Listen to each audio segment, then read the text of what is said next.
Night at 11 on News Channel 5.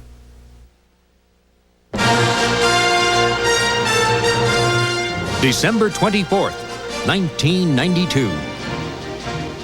A primetime undercover investigation. You're looking at somewhere around $100, $120. Repairmen ever suspect they were ripping you off? Well, ours were.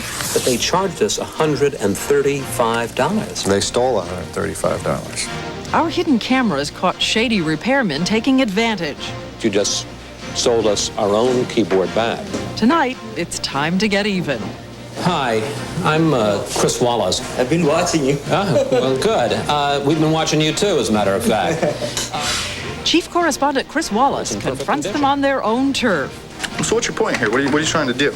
Because we wanted to see whether you do it honestly, and you didn't. We'll take your business somewhere else. VC News with anchors Diane Sawyer in New York, Sam Donaldson in Washington, Chief Correspondent Chris Wallace, Judd Rose, Jay Shadler, Sylvia Chase, John Quinones, and Renee Poussaint. This is Prime Time.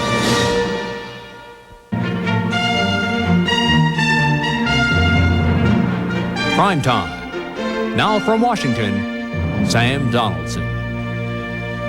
Good evening and Merry Christmas. We're on tape tonight so that we can be home with our families for the holiday. But in case you find any VCRs or CD players under the tree, you'll definitely want to see this report. It deals with one of the biggest con games in America, repair fraud. As we told you when we first brought you this hidden camera investigation earlier this year, there are honest repair shops out there.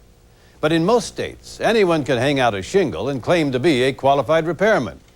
Which means, as Chief Correspondent Chris Wallace reports, more often than not, you're not getting a repair, you're getting ripped off.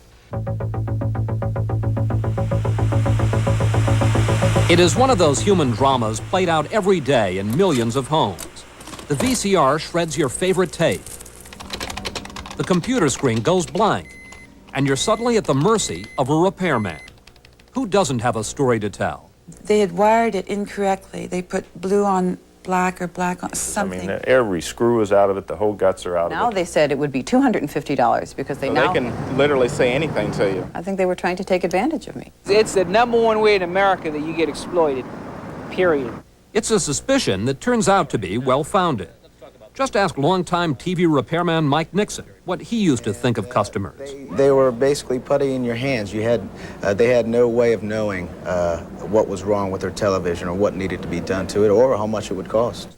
Florida investigator Rick Beasler has spent years going after crooked repairmen. From our investigation, we would estimate that millions of dollars a year nationally would be lost to dishonest repair people. So what are your chances of getting a fair shake at a repair shop? To try to find out, we took these 15 machines, different models of VCRs, compact disc players, and personal computers, to repair shops across the Washington, D.C. area. The one twist was, we knew what was wrong with all of them. We knew because we'd put the problems there ourselves. Electronics expert Jeff Atkinson led a team of technicians who went over our 15 machines to make sure they were working well. Then they introduced a flaw into each machine that would be easy to spot and fix. Capstan belt should be underneath. On our VCRs, a rubber belt was slipped off its drive wheel. On the CD players and computers, an internal plug was disconnected and laid to the side. So these were all minor repair jobs? Minor. Minimum labor, 1 hour. And any new parts? No new parts, no. None whatsoever. And should have been in terms of the cost to the consumer? Cost-wise, anywhere from $35 to $60.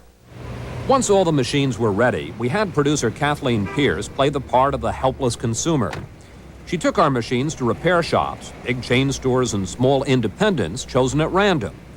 After the machines were fixed, she went back a few days later to pick them up, and we went along with a hidden camera. I'm picking up my Kenwood CD. This repair shop in Virginia didn't charge us a few dollars to reconnect that loose plug. Instead, it's got a new laser in it.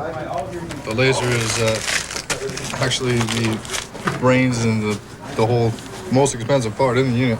It sure was. The bill was $224.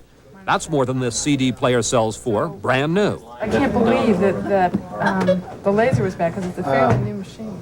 Yeah, they come bad right out of the box. What makes lasers go bad? They wear out. They have, it's like a light bulb. We didn't do any better with some of our other repairs. At this big computer store in Arlington, Virginia, instead of just reconnecting a plug, they said they had to do a much bigger job. What was the deal on it? I replaced the keyboard. It wouldn't respond to the system work. So it was cheaper to pay $165 and get a new keyboard, you're saying? Oh, yeah. Then It's not repairable. Keyboard is not repairable. To fix a VCR, we picked a service center that boasts 32 skilled technicians. But we were barely in the door when one of the owners figured he knew what was wrong before he even looked inside the machine. It's an idler assembly, which probably needs to be replaced, and you're looking at somewhere around $100, $120. Our standard estimate range is $80 to $130.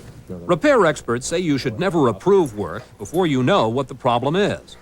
But we went along and okayed anything up to $130. We weren't surprised a few days later when the bill came to $135.65.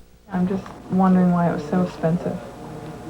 That's not real expensive. They claimed they'd had to do all kinds of complicated work.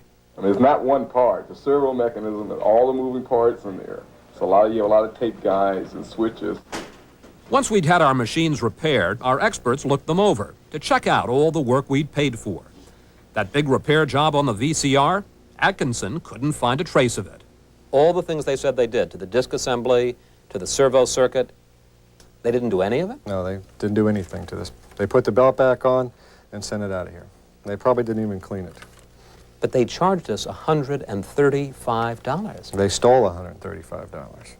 And what about that new keyboard for the computer at a cost of $168? Well, they sold us our old keyboard back. They did not replace it.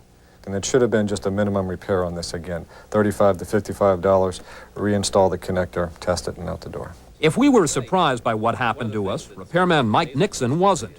He estimates half the industry is crooked. He described one scam he was a part of. If a certain size television came in, it was going to be a certain price, no matter how much or what needed to be done to it. How much would a repair for this TV cost? Oh, $190. And how about if I had one of those big screen TVs? Probably $7. But you're saying that the cost of the repair depended on the expense of the TV. It had nothing to do with what was wrong with the TV. That's right. After inspecting all our repaired machines, we tallied the results. Only 3 shops did a thorough, honest job. 4 others were borderline cases. The remaining 8... flat out stole your money. Ripped you off. You're telling us that our worst fears, every paranoid thought we ever had... That's true. You have no idea what they're going to do to your unit. You're at their mercy when you walk in their door. But we weren't at their mercy. We went back, armed with the facts and our PrimeTime cameras, to demand some explanations. We expected apologies, perhaps refunds. What is problem? The problem is that you charged us $97. Instead, we got some hard lessons in the rules of the repair game. This laser didn't work when you unhook that wire. Rule number 1, what the customer doesn't know won't hurt him. The store that charged us $224 to fix our CD player, they insisted they really had found a defective laser in our machine. He probably put test probes to the laser and the laser didn't work. You can't fix a laser. Didn't work? Because it would have had output and he would have never replaced it if it did. Sounds good. The problem is we'd sent that old laser to the manufacturer, who tested it and found it was in perfect working order. And here's their letter. They say nothing's wrong with the laser. It's in perfect condition. So what's your point here? What are you trying to do? You come in here sabotaging your player. You don't understand the point? I don't understand you sabotaging your player and telling us to fix it. Because we wanted to see whether you do it honestly, and you didn't. We'll take your business somewhere else. Later, this store wrote to us, insisting our disconnected plug created the same symptoms as a bad laser. They said, quote, any competent technician might easily have performed the same repair. But their letter didn't offer our $224 back. Kim is the owner. Kim is the one that repaired it. At another store, rule number 2, blame the other guy. We were looking for owner John Kim, because here they charged us $98 for parts they never installed in our VCR. One of his employees defended the boss. If he's made the mistake, he's an honest person. But when Kim finally appeared, they went in the back for a quick strategy session. And the parts hadn't been put in the set.